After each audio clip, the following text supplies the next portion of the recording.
Hello and welcome to game 353 of CCC9's semifinals. This was a bit of a weird game in a slightly controversial opening. Allie, who's playing white, started the game with e4, and after e5, knight f3, knight c6 and bishop b5, we have a real Lopez opening on the board. And in this position, black's main try is a6, and after bishop a4, he continues with knight f6 and so on. There are also other moves. Another popular move here instead of a6 is knight f6. This is called the Berlin defense, which got very popular after the World Championship match played in London in 2000 between Garry Kasparov and Vladimir Kramnik. Kramnik managed to hold every black game in this opening. And after that, everybody started playing this to the dismay of many viewers, including myself. But sometimes, instead of playing these more popular choices, black plays here f5. And this is called the English Gambit or Schliemann Gambit. These were two guys who played it a lot in the past and helped developing the theory in the beginning. And just by the looks of it, this seems very, very dangerous for black. And it is, because if you go back to the starting position, then we can see that f7 is only guarded by the king, while any other square in black's camp is guarded by another piece. So this makes f7 the most vulnerable square in black's camp, and similarly f2 is for white. And there are many lines in many openings which target explicitly these squares. And now, after bishop b5 with f5, black is weakening f7 even more because he's weakening these diagonals leading to that square. And we all know the fool's mate, right? The embarrassing mate in 2, where here after f5, let's say knight c3 and g5, the queen comes out and mates the black king in just 2 moves, again because of the weakness of the f7 square. This is not something you want to fall for. And you might say that f5 is also played in the Dutch. And you are right, but there at least black is not gambiting a pawn, whereas here it is. White can take this pawn and try to hang on to it. It's not a good idea, but white could do that. So this looks very, very dangerous for black. So then why is this a controversial opening? Why is this even played? Well, the truth is that actually black has very, very good results with this defense. Even world champions play this occasionally. And even though f5 looks dubious, black has good results with it. International master Jeremy Silman said once jokingly that he wants to dedicate his 80s to finding a final catastrophic refutation to this blight on humanity. So you can imagine that white players weren't very happy with black getting good results with it. And even though over time many of black's ideas were refuted, this opening still lives on. And now in the era of super chess programs on super hardware, maybe we will find an answer whether this opening is sound or not. But until then, let's see what happened in this game. Now after f5, white has 2 good moves here. He can play either d3 or knight c3, both of them defending this pawn on e4. Also playable is bishop takes on c6, but this is less popular. And as you can see, none of these moves takes on f5, and that is because taking this pawn is too dangerous. Black can obtain counterplay immediately with e4 by harassing the knight, and with f5, black went for the center right from the start, and as a result, he now has 2 central pawns versus 1, which is better. And he will also pick up this pawn on f5, put the rook on the f file, and attack the white king. So taking on f5 is not good, and Allie in this game played d3. f5 was the last book move, so d3 is the first move cooked up by Allie. And now Leela goes for the central majority by taking on e4, and now she plays knight f6, attacking this pawn, but of course she doesn't want to take that pawn because it's too dangerous. Here Allie castled, and if now she takes here, then after queen e2, white takes back this pawn with interest after the knight on e4 moves, or if black tries d5, well, this doesn't work because now this knight on c6 is pinned and white can just simply take here on e5, but even stronger is to play c4 here and break down the knight's defense. So after castles, instead of taking that pawn, Leela played here d6, defending e5. And now we have bishop c4, and this bishop now prevents short castling by Leela, but also the development of this bishop to e6. Leela developed her bishop to g4, and now after h3 she retreated to h5. Of course, she doesn't want to take this knight because she needs this bishop to guard the weakened light squares in his camp, and maybe also exchange this very powerful bishop on c4. Knight c3, bishop e7, and remember, Leela can't castle because of this bishop. a3, and now we have knight d4. Leela is attacking this pinned knight for a second time, and she's preparing to ruin white's kingside structure, so Allie played here g4. And now Leela can't just simply retreat the bishop, because then Allie takes on d4 twice and wins a pawn. So here Leela needed to take first on f3 with check, and after queen takes, now we have bishop g6.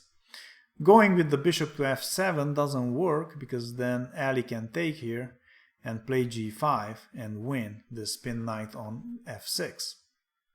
So after queen takes on f3 and bishop g6, Allie now continues her attack with g5. And after knight d7, she plays queen g4. Not only to defend this pawn on g5, but also to make way for the f-pawn. And up until this point, we actually followed the game played between Kaido Kulaots and Mark Timmermans. Kulaots managed to win. Timmermans played here knight c5. Leela preferred to play rook f8. And now after bishop e3, she finally went to f7 with the bishop to exchange white's light square bishop. Allie takes, rook takes, and now we have f4. Allie is trying very hard to open some lines until Leela's king is still in the center. Leela takes on f4 because allowing that pawn to come forward is just too dangerous. These two pawns are very strong. So after pawn takes and bishop takes, Leela now plays c6. She tries to activate her queen with check, with tempo, and then castle long maybe, or take this pawn on b2. So we have king h1, and now Leela continued with knight f8. She wants to play queen d7 and exchange the queens, long castle, and so on. But Allie continues very energetically here with e5. She wants to open the central files while Leela's king is still stuck in the center. And now after d takes on e5 and bishop takes, Leela plays here knight g6. And Allie is just very happy with her position. She evaluates this at +6. She plays here bishop h2, and now Leela takes on f1, rook takes, and again Allie is super happy. She evaluates this already at +16. Queen d7, trying to exchange the queens. Queen c4. Allie is threatening to give a check on f7, drive the king to the d file, and then trap Leela's queen with rook d1. +24.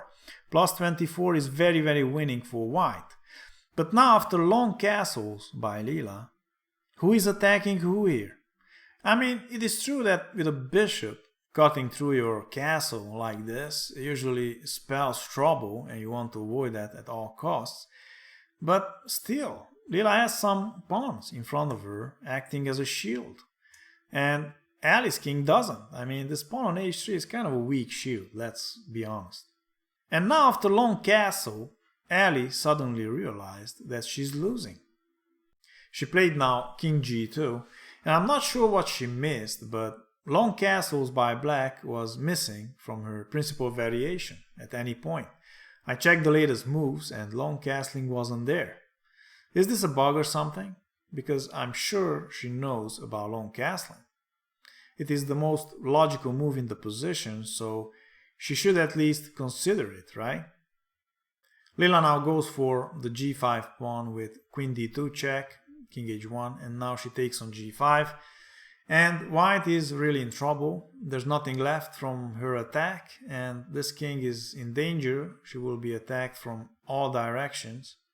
Queen e6 check, rook d7, knight e4, queen d5, and really white's only chance is to get with this queen onto this diagonal and maybe try for a perpetual or something, but that's very unlikely. Allie, of course, avoids the queen exchange because without the queens there's no counterplay. King d8, getting out of the pin, defending the bishop, b3, and now bishop takes on a3, king g2, b5, rook e1, and now knight e5, a very good move, centralizing this knight with tempo on the queen, check, king c8, and now queen takes on a7. Leela drops a pawn, but that pawn doesn't matter as long as her king is safe.